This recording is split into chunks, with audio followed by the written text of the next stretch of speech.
있습니다. 우리 외교부는 정상회담 개최를 추진하고 있다고 밝혔고 중국 외교부도 한중 관계 장애물을 극복하자는 논평을 내놨습니다.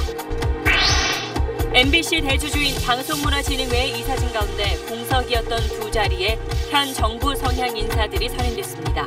이사 선임을 맡기 위해 자유한국당 의원들이 방통위에 난입하는 소동도 벌어졌습니다.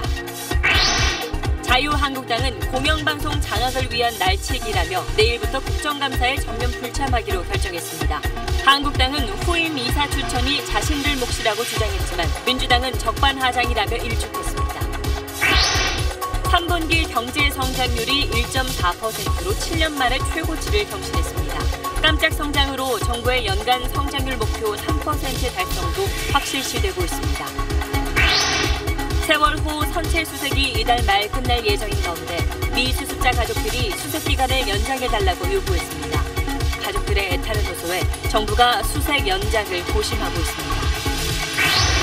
반기문 전 유엔 사무총장이 자신의 이름을 따서 만든 단체에 정부가 100만 달러를 지원하기로 한 사실이 SBS 취재로 드러났습니다.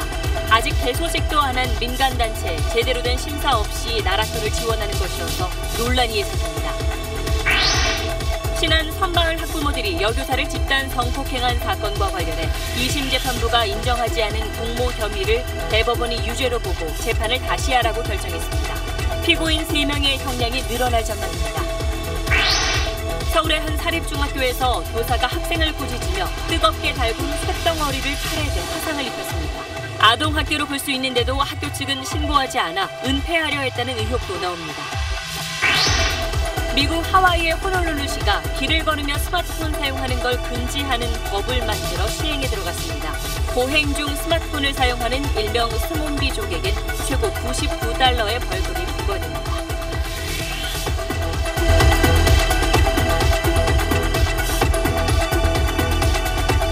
에너지를 쓰던 자동차가 수소로 에너지를 만드는 시대로 현대자동차. 여러분 안녕하십니까. 시진핑 집권 2기 체제의 시작을 알리는 중국 당대회가 마무리되면서 한중 관계 복원을 위한 논의도 본격 시작됐습니다.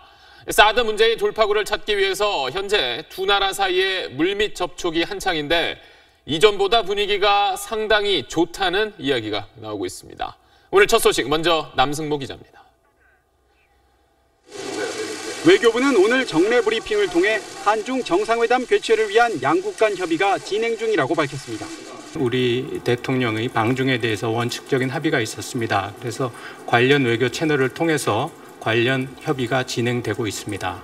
아직 딱 부러지는 합의는 없지만 한중 정상회담과 양국 최대 현안인 사드 문제를 놓고 물밑 접촉이 활발하게 이루어지고 있다는 건 확실해 보입니다. 청와대 고위 관계자도 양국 간 분위기가 이전보다 굉장히 좋은 건 분명하다고 밝혔습니다. 한반도 문제를 풀고 싶은 중국으로서도 사드 보복 같은 강경 일변도로 나가는 것에 부담을 느낄 수밖에 없다고 지적했습니다.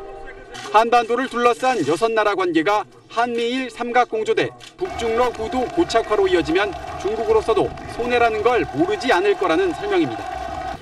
관계 복원의 1차 관문은 다음 달 10일 아시아태평양 경제협력체 APEC 정상회의가 될 걸로 보입니다.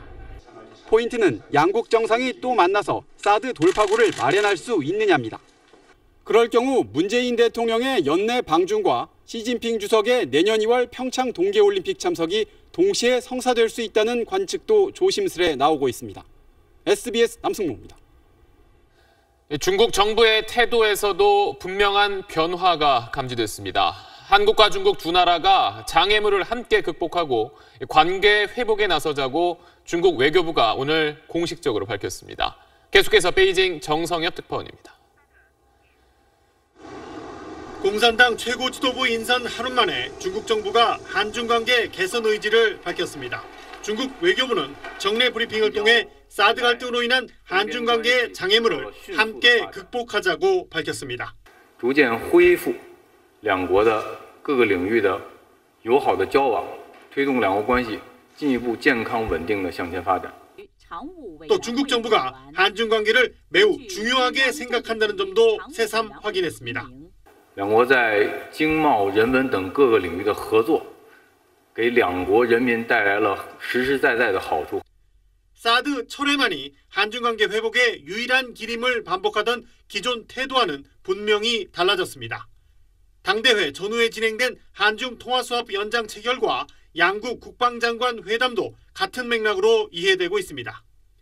내일 주중 한국 대사관이 주최하는 행사에 천 샤오둥 외교부 부장조리를 보내기로 한 것도 긍정적인 신호로 보입니다. 한중 관계의 지속적인 경색 국면이 중국으로서도 부담스러운 데다 이 트럼프 대통령의 아시아 순방이 다가오면서 중국이 본격적으로 사드 문제 해결에 나선 것이라는 게 베이징 외교가의 분석입니다. 베이징에서 SBS 정성엽입니다. 국내 업계들은 크게 반기는 분위기입니다. 특히 우리나라를 찾는 중국인이 줄어서 울상이던 관광업계의 기대감이 커지고 있습니다. 또 중국 최대 온라인 여행 사이트가 한국 여행 상품 판매를 검토하고 있는 걸로 확인돼 사드 보복 조치가 풀리는 것 아니냐는 전망도 나오고 있습니다. 이 소식은 정현 기자입니다. 중국 최대 온라인 여행사 시트립의 인터넷 사이트입니다. 중국 개별 관광객의 항공권과 숙박업소 예약을 대행하는 이 여행사는 지난 3월 이후 한국 여행 상품 판매와 검색을 차단했습니다. 중국 정부가 사드 보복 조치로 한국 여행 상품 판매를 금지하는 이른바 금한령을 내렸기 때문입니다. 그런데 시트립이 최근 롯데호텔에 여행 상품 판매 재개 뜻을 알려왔습니다. 한국 여행 상품의 검색과 판매 허용을 검토하고 있다는 겁니다. 중국 허베이성의 또 다른 여행사는 그제부터 자사 홈페이지에 한국 여행 단체 관광 상품을 올렸고 중국의 한 항공권 예약 사이트는 대한항공 항공권 특가 광고를 내걸었습니다. 사드 금한령이 풀리는 듯한 분위기가 중국 관광 관련 업체들 사이에서 감지되고 있는 겁니다. 3월 초순부터 판매가 종료되었던 좋은 시그널로 그렇게 인식하고 있습니다. 중국의 사드 보복 조치로 국내를 방문하는 중국인 관광객은 이전보다 60% 이상 급감했습니다. 중국 당대회 폐막 직후 한중 관계가 호전될 가능성이 감지되는 가운데 중국발 관광 특수가 다시 살아나는 것 아니냐는 기대감이 커지고 있습니다. SBS 정현입니다. 반가운 소식 하나 더 있습니다. 올해 우리나라 경제 성장률이 2014년 이후 3년 만에 3%를 넘을 걸로 보입니다. 올해 3분기 경제 성적표가 7년 만에 최고치를 경신했기 때문인데 다만 문제는 체감 경기가 여전히 차갑다는 겁니다. 조성현 기자가 취재했습니다. 3분기 1.4% 깜짝 성장을 주도한 건 수출입니다. 반도체뿐만 아니라 화학제품, 자동차까지 고루 수출이 잘 되면서 전분기 대비 6.1%나 늘었습니다. 글로벌 여건도 좋아지고 경쟁력도 나름대로 계속 유지가 되면서 전반적으로 BIT 부분에서도 개선되고 있는 흐름이다. 11조 원 규모의 추경 예산이 속속 집행되면서 정부 소비도 2.3% 늘어 수출과 함께 성장률을 끌어올렸습니다. 인력 투자에 가장 큰 도움이 되고 있어요. 그 돈을 바로 저희가 필요한 데 투자함으로써 시간을 많이 단축시킬 수 있는 그런 저희한테 장점이 생긴 거죠. 수출과 재정이 밀고 끌면서 정부가 목표로 내건 올해 3% 성장 달성이 확실해졌습니다. 4분기 마이너스 0.5% 역성장해도 3% 성장이 가능하고 0.5% 성장할 경우 3.2%까지 높아질 수 있습니다. 하지만 수출 호조에 따른 성장률 상승이 고용 증대 같은 체감 경기 개선으로 이어지지 않고 있는 점은 한계로 지적됩니다. 수출 가운데서도 상대적으로 고용 유발이 좀 적은 반도체 이런 쪽이 크게 기여를 했다라는 측면에서 일반인이 어떤 경기의 호조를 느끼기는 상당히 좀 어렵지 않았나 싶습니다.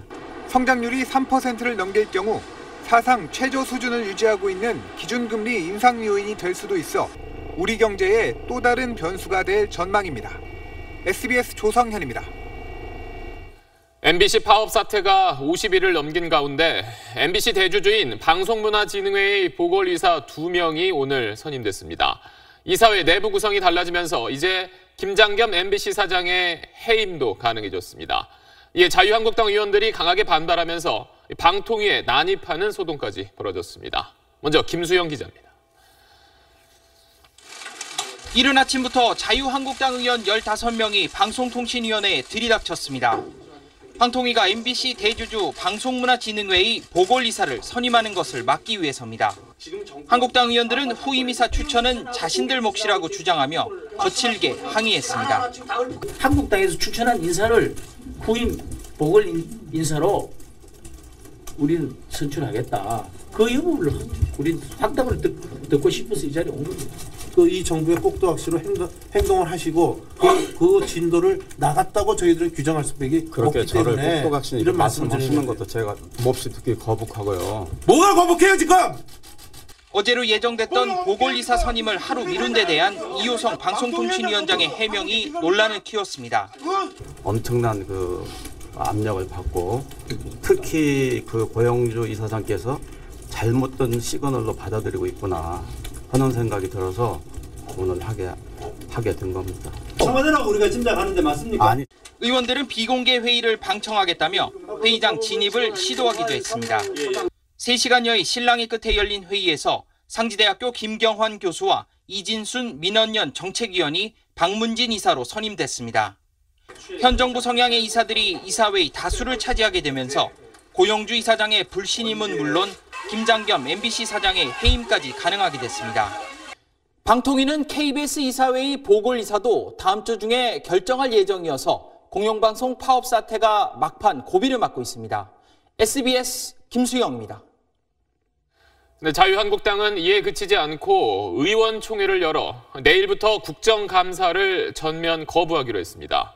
공영방송 문제를 둘러싸고 전국이 다시 급속도로 얼어붙고 있습니다. 이어서 권란 기자입니다.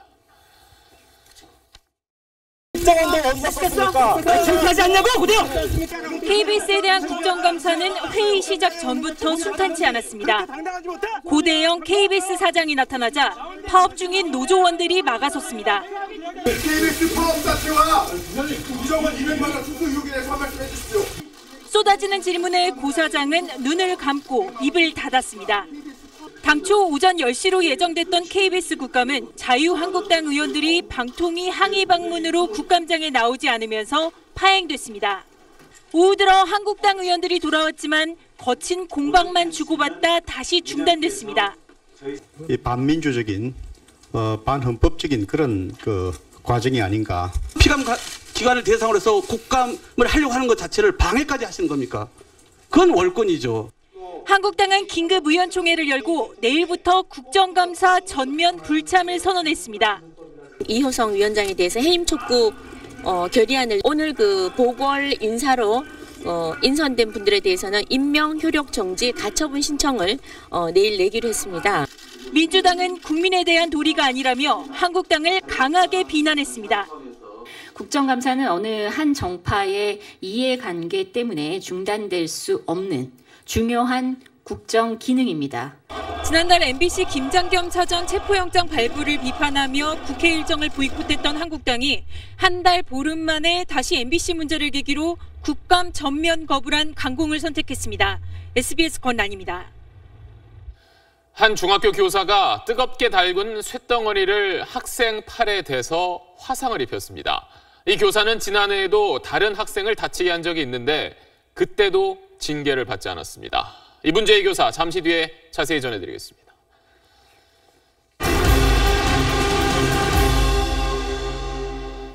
반기문 전 유엔 사무총장이 자신의 이름을 따 만든 단체에 우리 정부가 100만 달러를 지원하기로 한 사실이 내년도 예산안에서 드러났습니다. 아직 개소식도 안 한 민간단체에 제대로 된 심사 없이 나라 돈을 지원하는 것이어서 논란이 예상됩니다. 문준모 기자의 단독 보도입니다. 외교부 산하 국제교류재단의 내년도 예산안입니다. 세계시민센터 지원 명목으로 100만 달러, 11억 3천만 원이 편성돼 있습니다.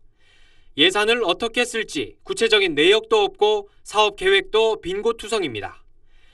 그런데도 우리 정부의 지원 방식은 해외 경상 이전, 조건이나 반대급부 없이 경비를 지급한다는 뜻입니다. 이 단체의 정식 명칭은 세계시민을 위한 반기문 센터로 반 전 총장이 지난 8월 4일 오스트리아 빈에 설립한 걸로 돼 있습니다. 어떤 곳인지 홈페이지 주소를 검색했더니 없는 페이지로 나옵니다. 취재 결과 반기문 센터는 오스트리아에 협회로 등록만 했을 뿐 사무소 개소도 못했고 이사진이나 직원도 제대로 꾸리지 않은 걸로 확인됐습니다. 단체 완성 전에 국고 지원부터 신청한 겁니다. 정확한 이름은 저도 기억은 못하는데 그 비엔나하고 몇 군데 설립을 본부를 비엔나에 두고 지부를 여기저기 설립한다 그런 내용으로 알고 있어요. 하지만 국제교류재단의 사업 시행 지침에는 외국 단체나 기관은 지원할 수 없게 돼 있습니다. 재단 측은 외교부에 요청이 있었다고 해명했습니다. 외교부의 요청을 받아가지고 이상 말씀드렸었고 이사장님이 시간이 급하니 예산에 편성을 하고 구체적인 내용은 나중에 받자라는 식으로 우리가 강경화 외교장관은 지난 8월 김동연 경제부총리까지 만나 협조를 요청한 것으로 확인됐습니다. 하지만 국감에서도 예산안 보도자료에서도 반기문 센터 지원 내용은 쏙 빠졌습니다. 사업들을 그래서 다 일일이 나열할 수 없는 거고 불필요한 상처를 낼까봐. 외교부는 오스트리아, 쿠웨이트 정부도 지원을 약속했다며 반 총장의 외교적 역량을 국가적으로 활용하기 위한 적극적인 조치라고 설명했습니다. 그러나 일각에선 강 장관과 반 전 총장과의 인연에 따른 보훈성 예산 아니냐는 지적을 하고 있어서 다음 달 시작되는 국회 예산심의 과정에서도 뜨거운 논란이 될 걸로 보입니다.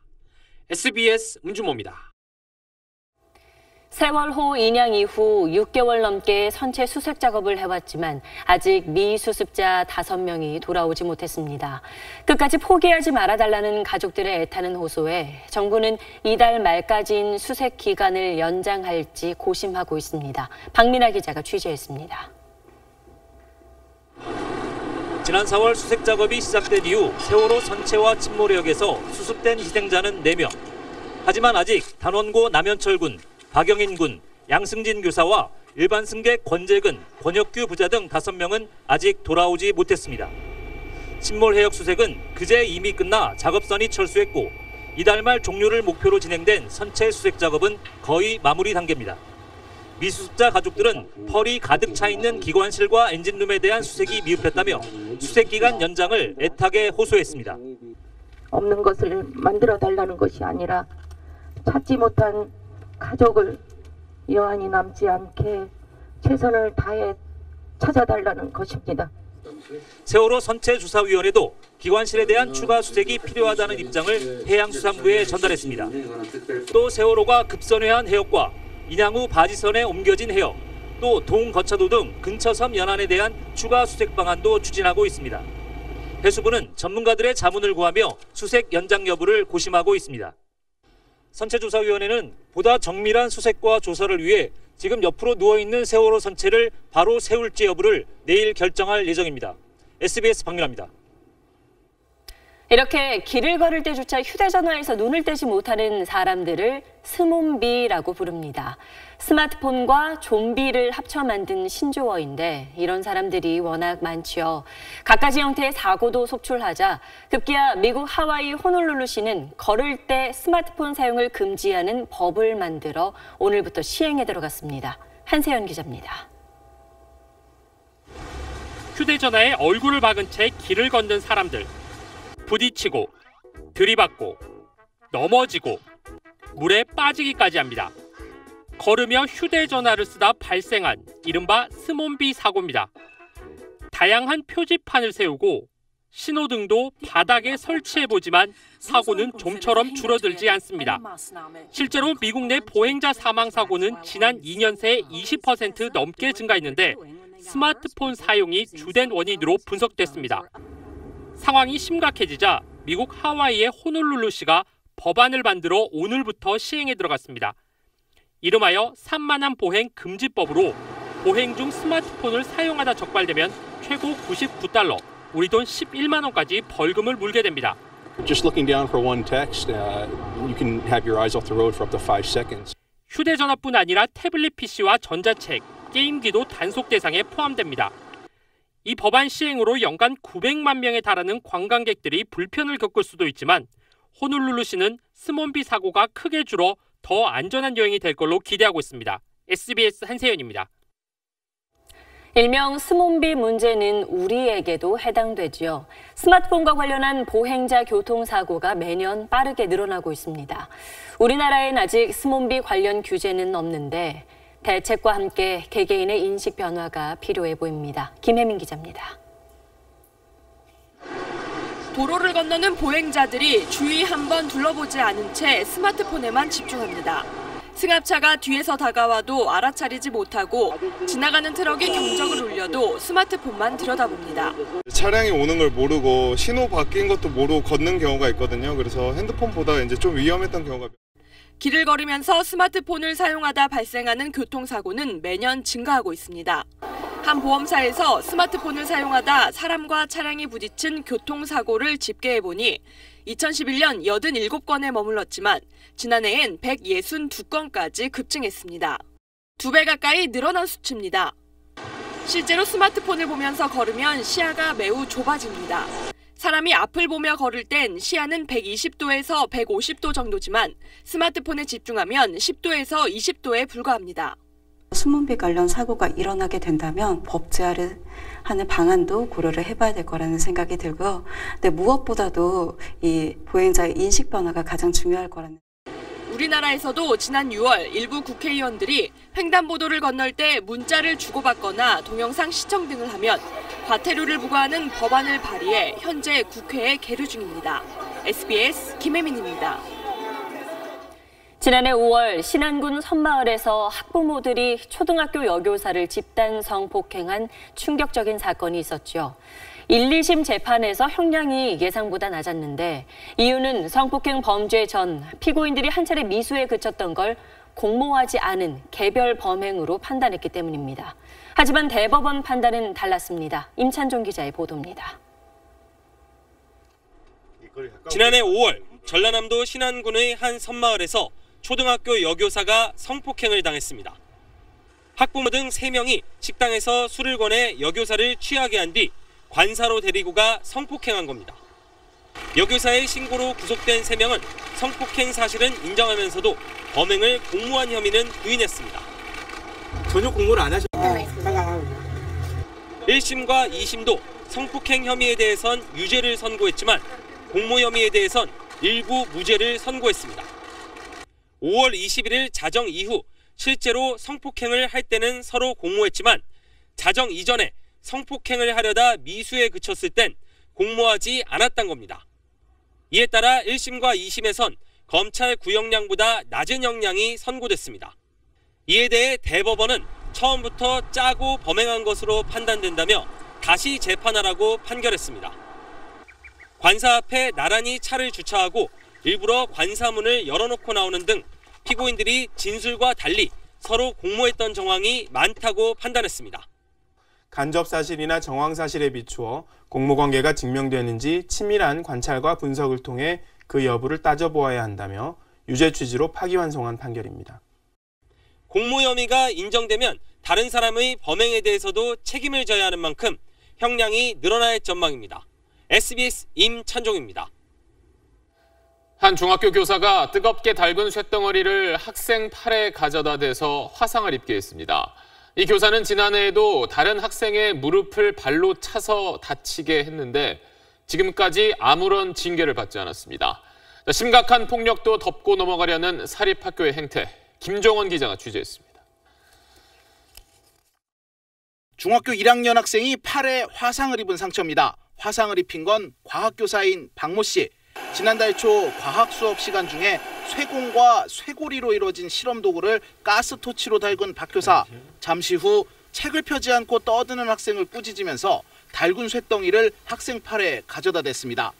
빨갛게 달군 다음에 이제 그 원래 색깔 돌아온 다음에 이제 오셨어요. 처음에는 머리에다 그냥 톡톡 갖다 대시는데 팔에 갖다 대셨어요. 책 피라면서. 한 목격 학생은 피해 학생이 뜨겁다고 작은 소리로 말했지만 교사가 실험에 관한 설명을 다 마친 뒤에야 팔에서 도구를 뗐다고 학교에 진술했습니다. 신재성 2도 화상 정도로 보여집니다. 피부층 중에 진피층의 일부까지 같이 손상되는 경우를 말하는데 보통 60도 이상에서 5초 이상, 또 70도에서 80도 이상에서 한 1, 2초 이상만 접촉을 하더라도 아동학대 여부를 판단하기 위해 보건복지부가 만들어 배포한 점검 목록에 비춰보면 아동학대로 볼 사건입니다. 하지만 이 학교는 피해 아동의 부모에게 3일이나 지나서야 알렸고 법적인 의무인 아동학대 신고를 하지 않았습니다. 학교 측은 박 교사가 실수였다고 주장을 했고 피해 학생도 처벌을 원치 않는다는 뜻을 밝혔기 때문이라고 해명했습니다. 그런데 박 교사는 지난해에도 1학년 학생의 무릎 부분을 발로 차 인대를 다치게 한 일이 있습니다. 업힌 상태에서 그 쌤이 들어오셔서 왜 길을 막고 있냐고 하면서 구두굽으로 무릎 쪽을 찼는데 교무실 바닥으로 떨어져서 이제 통깁수한 한 달 정도 한 거. 학교는 역시 학생의 부모가 크게 항의하지 않았다는 이유로 교사를 징계하지 않고 이를 덮었습니다. 이번 화상 사건에 대해선 지난달 하순 징계위를 열었지만 결론을 내리지 않았습니다. 교사들은 부모가 처벌을 원치 않는다고 한 건 불이익을 우려해서 그런 것이고 이번에도 유야무야 넘어가서는 안 된다고 반발을 했고 지난 12일 청와대 국민신문고엔 폭로글도 올라왔습니다. 일주일 뒤 관할 교육지원청이 특별장학에 나서고 일이 커지자 학교는 다음 달에 징계권을 갖고 있는 학교 법인에 교사 중징계 의견을 전달하기로 했습니다. 사립학교 내 폭력 사건이 제대로 처리되지 않는 데는 교육청에 사립학교 교원 징계권이 없는 것도 큰 이유가 된다는 지적이 계속 제기돼 왔습니다. SBS 김종원입니다. NC소프트 윤송희 사장의 아버지이자 김택진 대표의 장인이 오늘 아침 집 주차장에서 숨진 채 발견됐습니다. 누군가 흉기로 찌른 걸로 보이는데 경찰이 약 2시간 전쯤 용의자를 붙잡았습니다. 김기태 기자입니다. 오늘 아침 7시 반쯤 68살 유모 씨가 경기도 양평군 자신의 집 주차장 옆에서 숨진 채 발견됐습니다. 경찰은 남편 차는 없는데 주차장에 피가 보인다는 윤 씨 부인의 신고를 받고 집 주변을 수색하다 윤 씨를 발견했습니다. 발견 당시 윤 씨의 목에는 흉기에 찔린 것으로 보이는 외상 3개가 발견됐습니다. 엑스폰 동호회라고 있거든. 일주일에 한 번씩 하는 거. 그래서 전날 이제 그 동호회 활동하러 나갔는데 연락이 없어갖고. 윤 씨의 차는 집에서 5km 정도 떨어진 공터에서 발견됐고 차량 안에선 혈흔이 발견됐습니다. 경찰은 차량이 발견된 곳 근처에 설치된 CCTV를 통해 어젯밤 10시 50분쯤 이곳에 차량을 두고 빠져나가는 40대를 살해 용의자로 보고 추적했습니다. 그리고 오늘 오후 5시 45분쯤 전북 임실군 27번 국도에서 용의자를 붙잡았습니다. 용의자는 양평경찰서로 압송되고 있으며 살해 혐의는 부인하고 있는 것으로 알려졌습니다. NC소프트 윤송희 사장의 부친이자 김택진 대표의 장인인 윤 씨 부부는 13년 전부터 양평으로 이사해 살아온 것으로 전해졌습니다. 잠도 안 보이지. 나가시지 않으면 그거는 그 차로 없고. 현재 미국에 체류 중인 윤송희 사장은 비보를 접하고 급히 귀국길에 올랐습니다. SBS 김기태입니다. 해병대 부사관이 병사들에게 엽기적인 가혹 행위를 하다 적발돼 구속영장이 신청됐습니다. 얼마 전 박찬주 대장 부부의 공관병 갑질 사건 이후 군이 특단의 대책을 마련하겠다고 공언했지만 말뿐이었습니다. 김흥수 기자입니다. 객실과 연회장 등을 갖춘 경기도 화성의 해병대 복지시설입니다. 간부인 부사관 4명과 관리병 16명이 운영을 맡고 있습니다. 군 수사당국 조사 결과 올 초 새로 부임한 A 중사는 부임 직후부터 병사들에게 구타와 가혹 행위를 일삼은 것으로 드러났습니다. 업무가 미숙하다며 야구 배트로 병사들을 때리는가 하면 가위로 신체 일부를 자르겠다고 위협하고 심지어 뚝배기 잡는 집게로 병사의 혀를 집기도 한 것으로 조사됐습니다. 혀를 내밀라고 해서 이렇게 내밀었더니 이걸 더 내밀라고 해서 씹어서 당겼습니다.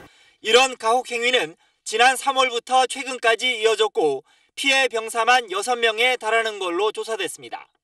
병사들은 지난 8월부터 다른 간부에게 이런 사실을 털어놨고 사령부의 설문조사에서도 피해 사실을 폭로했지만 번번이 무시된 것으로 드러났습니다.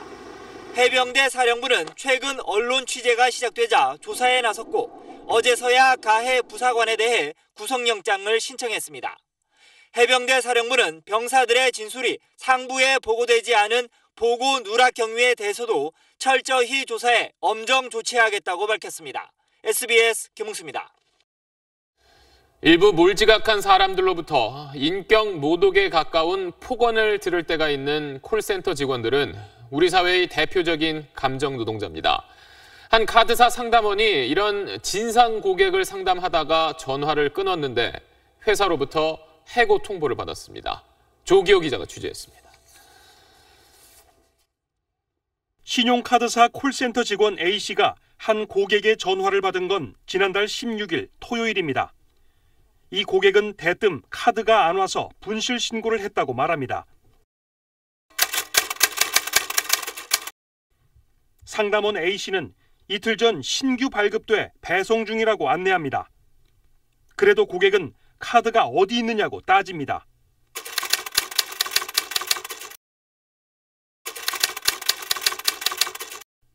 그러자 상담원에게 폭언을 시작합니다.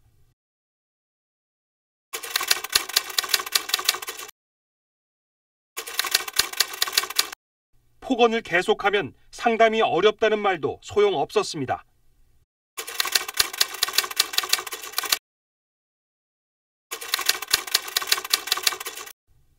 결국 상담원은 전화를 끊었습니다.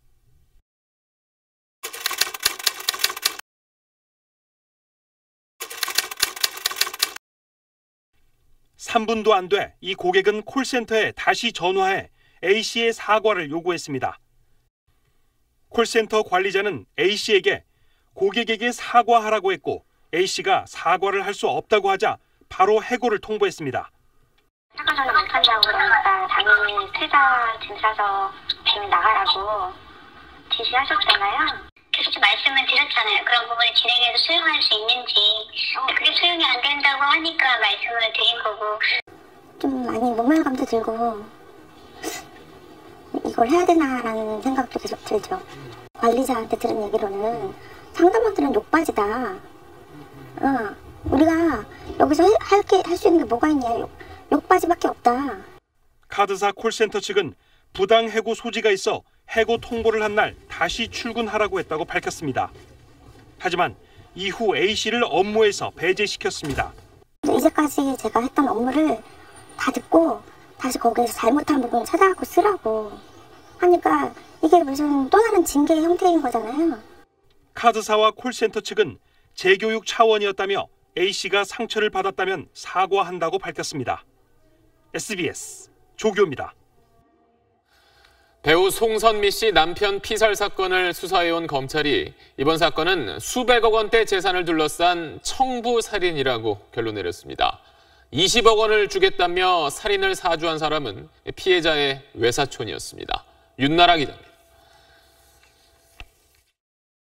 배우 송선미 씨의 남편 고모 씨는 지난 8월 서울 서초동의 한 변호사 사무실에서 28살 조모 씨에게 살해당했습니다. 바로 체포된 조 씨는 경찰에서 재산 관련 소송을 하던 고 씨에게 상대방의 정보를 주고 2억 원을 받기로 했는데 1,000만 원만 줘서 홧김에 범행을 저질렀다고 진술했습니다. 하지만 검찰 수사 결과는 달랐습니다. 숨진 고 씨의 외사촌인 광모 씨가 살인을 청부한 거였습니다. 곽 씨는 제일교포로 자산가인 할아버지의 680억 원대 부동산의 증여 서류를 위조해 가로채려 한 사건을 두고 고 씨와 법적 다툼을 벌이던 중이었습니다. 이 과정에서 곽 씨가 후배 조 씨에게 20억 원을 주겠다, 변호사비도 주고 가족도 책임지겠다며 살인을 의뢰한 겁니다. 애초 곽 씨는 고 씨의 변호사도 살해하라고 지시했지만 조 씨가 부담스러워하자 겁을 주라며 변호사 앞에서 살해하라고 지시하기도 했습니다. 검찰은 조 씨가 범행 전 인터넷을 통해 청부 살해 등에 대해 검색한 정황과 곽 씨와의 통화 내역을 확보했습니다. 또 배우로 의심받을 수 있다며 곽 씨가 돈을 주지 않은 데 불만을 품은 조 씨의 자백도 받아냈습니다. 검찰은 할아버지의 재산을 가로챈 혐의로 이미 구속 기소된 곽 씨에 대해 살인 교사죄 혐의로 추가 기소했습니다. SBS 윤나라입니다. 서울시가 경찰과 함께 상습 체납 차량에 대한 합동 단속을 벌였습니다. 세금을 내지 않은 이유도 또 변명도 각양각색이었습니다. 한지영 기자가 단속 현장을 동행 취재했습니다. 대로갓길에 배치된 단속반, 1, 2차 차로를 지나는 차들의 번호판을 찍다가 체납 차량이면 차주와 체납 건수, 체납 금액이 모니터에 뜹니다. 649 158만 6,120원. 해당 차량을 갓길로 유도해 단속합니다. 지금 총 48만 800원 체납돼 있으셔가지고 지금 저희가 번호판을 영치를 해야 돼요. 단속된 운전자들이 각종 변명을 쏟아냅니다. 최근 이사의 고지서를 못 받았다고 항변하다가 언제 이사하셨어요? 1년도 안 해가는데. 네, 15년도 건가 그래요. 아, 그래요? 결국엔 포기하고 돌아섭니다. 가족 차를 몰고 나왔다가 체납 단속에 걸린 운전자들. 선생님, 이 차에 지금 체납 과태료가 많은 걸로 확인이 돼요. 씨는 누구세요? 어머님. 아들 체납 사실에 분노 섞인 짜증을 토해내기도 합니다. 환장하게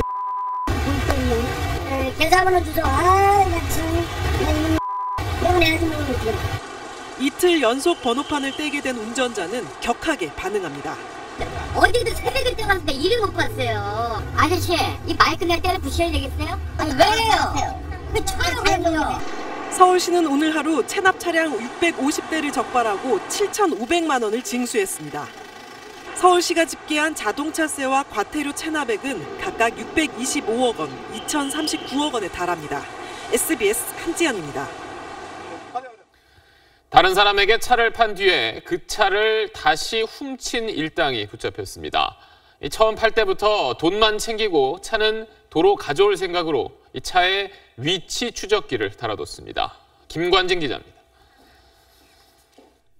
지난 9월 9일 새벽 도로를 달리는 차량 보닛 위에 한 남성이 올라타 있습니다. 조금 더 가다 이 남성은 굴러떨어지고 맙니다. 주차해둔 자기 차에 누군가 들어가 시동을 거는 걸 목격하고 차 앞을 가로막다 벌어진 일입니다. 그냥 가려고 하는 거예요. 그냥 거기에 그냥 매달려서 무조건 잡아야겠다. 피해자가 매달린 상태로 골목길에서 나온 차량은 바로 이 대로 방향으로 약 600m를 질주했습니다. 차량 절도 용의자인 22살 A씨는 경찰 조사에서 B씨 부부의 지시를 받았다고 진술했습니다. 이렇게 나온 거야. B씨 부부는 차를 훔치기 이틀 전 피해자에게 이 차를 800만 원에 팔았습니다. 팔 때부터 돈만 챙긴 뒤 다시 훔쳐올 생각이었습니다. 차에 위치 추적기를 달고 차량 스마트키도 복사해 가지고 있었습니다. 소유권 이전 등록이 안 된 일명 대포차를 판 거라 도난 신고를 못할 걸로 생각했습니다. 세무담보물로 보관 중이던 대포 차량에 GPS 위치 추적기를 부착하였습니다. 생활비와 채무 변제 목적으로 변명했다고 진술했습니다. 피해자는 차량을 등록하기 전이어서 대포차인지 몰랐던 것으로 조사됐습니다. 경찰은 운전한 A씨는 강도상해 혐의로, 남편 B씨는 특수절도 혐의로 구속하고 B씨 아내는 불구속 입건했습니다. SBS 김관진입니다. 막강한 타격 능력을 가진 미국 항공모함 3개의 전단이 한반도 주변에 동시 전개됐습니다. 미 항모 전력의 3분의 1이 한 지역에 집결한 건데 상당히 이례적인 일입니다. 그 의미와 배경을 워싱턴 손성민 특파원이 보도합니다. 핵추진 항공모함 로널드 레이건에 이어 또 다른 항모인 시오도러 루스벨트, 니미츠함이 한반도 주변 서태평양에 진입했다고 미 해군이 밝혔습니다. 최근 한미 연합훈련을 마친 레이건함은 일본 요코스카에 배치된 미 7함대 소속이지만 니미츠함은 중동에서, 루스벨트함은 미 캘리포니아에서 출발해 집결했습니다. 이들 항공모함은 미사일 순양함, 이지스 구축함, 핵추진 잠수함을 거느리며 수십 대의 전투기, 전자전기와 수백 발씩의 토마호크 미사일을 탑재한 전투단의 주축입니다. 작전 반경은 1000km가 넘고 한 개 전단만으로도 웬만한 나라 전체의 전투력과 맞먹을 정도입니다. 미 해군은 이런 대규모 집결 이유와 임무, 최종 목적지를 밝히지 않은 채 이 지역의 항구를 방문할 것이라고만 언급했습니다. 아시아 태평양 지역에 미 해군의 항공모함 3척이 집결한다는 것은 상당히 이례적인 일인데요. 특히 이 규모는 미 해군 항공모함 전력의 3분의 1에 해당하는 큰 규모라고 볼 수 있습니다. 북한의 6차 핵실험 이후 미군 항공모함의 전개는 B-1B 랜서 폭격기와 함께 대북 억지력을 상징해왔습니다. CNN 방송을 포함한 외신들은 다음 달 트럼프 대통령의 아시아 순방을 앞두고 북한은 물론 중국에까지 압박 메시지를 보내는 것이라고 분석했습니다. 워싱턴에서 SBS 손성민입니다. 사진 속 영업점들의 공통점은 뭘까요? 바로 상주 직원이 없는 무인 점포라는 점입니다. 셀프 빨래방이나 셀프 주유소가 대표적인 무인 점포인데 이제 훨씬 다양한 분야에서 직원 없는 매장이 빠르게 늘고 있습니다. 먼저 변화의 현장을 곽상은 기자가 취재했습니다. 지난달 문을 연 이 카페엔 점원이 없습니다.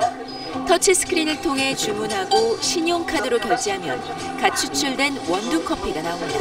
값도 저렴하고 테이크아웃을 많이 하잖아요, 평소에. 그래서 좀 편한 것 같아요. 업체 측은 인건비를 절감해 좋은 품질의 커피를 비교적 저렴하게 팔 수 있다고 설명합니다. 좋은 온도로 싸게 할 수 있는 이유는 사람이 없어도 된다는 거죠. 지난 5월 문을 연 이 무인 편의점엔 셀프 계산대가 설치됐습니다. 손님들은 사전에 등록한 손바닥 정맥 정보를 활용한 핸드페이나 특정 간편 결제 시스템 등을 이용해 직접 결제를 합니다. 계산 업무를 이제 저희가 안 하게 됨으로써 물류 관리 등 점포 경쟁력을 올릴 수 있는 부분에 좀 더 많은 시간을 드릴 수 있습니다.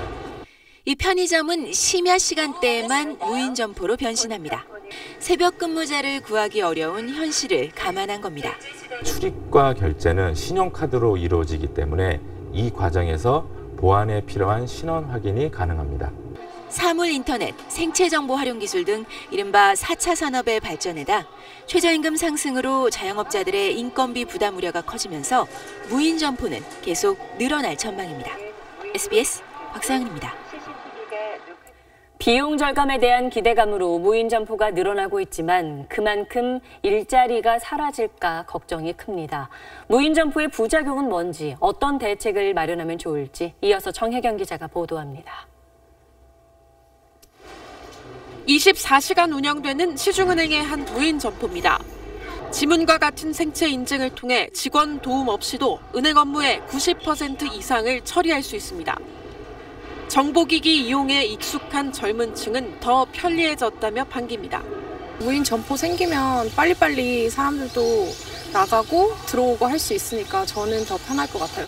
하지만 직접 얼굴을 맞대야 업무를 속 시원히 처리할 수 있다고 생각하는 사람들에겐 스트레스일 수 있습니다. 나같이 나이 먹은 사람들한테는 조금 번거롭지 않을까, 어렵지 않을까 이런 생각이 들어갑니다. 일자리에 미치는 영향도 갈수록 커지고 있습니다. 한국고용정보원은 무인 점포를 비롯해 인력을 대체할 기술로 2025년까지 전체 근로자의 70%가 직간접적으로 영향을 받을 것으로 내다봤습니다. 무인 점포가 아르바이트 일자리를 없애는 것처럼 일자리 위협은 특히 저소득층이나 청소년 등 취약계층에 집중될 전망입니다. 취약한 근로계층이 일자리를 잃음으로 해서 나타나는 여러 가지 사회적 위험을 관리하기 위한 새로운 그 사회 안전망에 대한 고민들.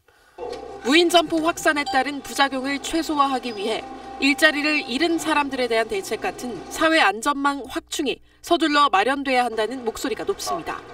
SBS 정혜경입니다.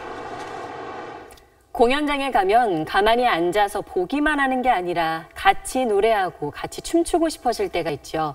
관객들의 이런 마음을 꿰뚫어 본 공연들이 있습니다. 조지연 기자가 소개합니다. 음악을 느끼면서 음과 음 사이의 여백까지 물 흐르는 듯이 표현합니다. 핏핏이라고 불리는 이 강렬한 움직임은 프랑스 안무가 껑띠옹과 야디가 만들어냈습니다. Par l'utilisation de toutes les articulations. Et c'est une danse organique avec un mouvement continu sans accent. 난해해 보이는 동작이지만 공연을 앞두고 안무가에게 직접 원리부터 배워 몸으로 익힌 관객들은 더 이상 낯설지 않습니다. 몸을 왜 저렇게 움직이는지 알고 있으니까 이해가 더 잘 되지 않을까요? 뮤지컬도 마찬가지입니다. 같이 저와 불러주시겠습니까? 여러분 준비되셨나요? 그저 살다 보면 뮤지컬 서편제를 보고 나면 저절로 따라 부르게 되는 이 노래 살다 보면을 스마트폰 앱을 이용해 주연 배우 차지연 씨와 함께 부르는 이벤트엔 석 달 동안 760명이 참가했습니다. 가장 잘 부른 관객에게는 뮤직비디오까지 만들어줬습니다. 연습실 공개를 통한 보여주기나 관객과의 대화를 통한 정보 전달에 머물던 관객과의 소통이 이제 관객이 직접 몸으로 익혀 해보는 쪽으로 넓어지고 있습니다. SBS 조지현입니다.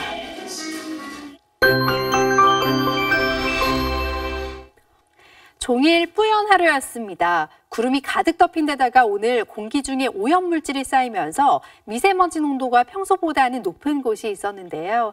내일도 대기 정체가 이어지는 일부 서쪽 지방에서는 미세먼지를 주의하셔야겠습니다.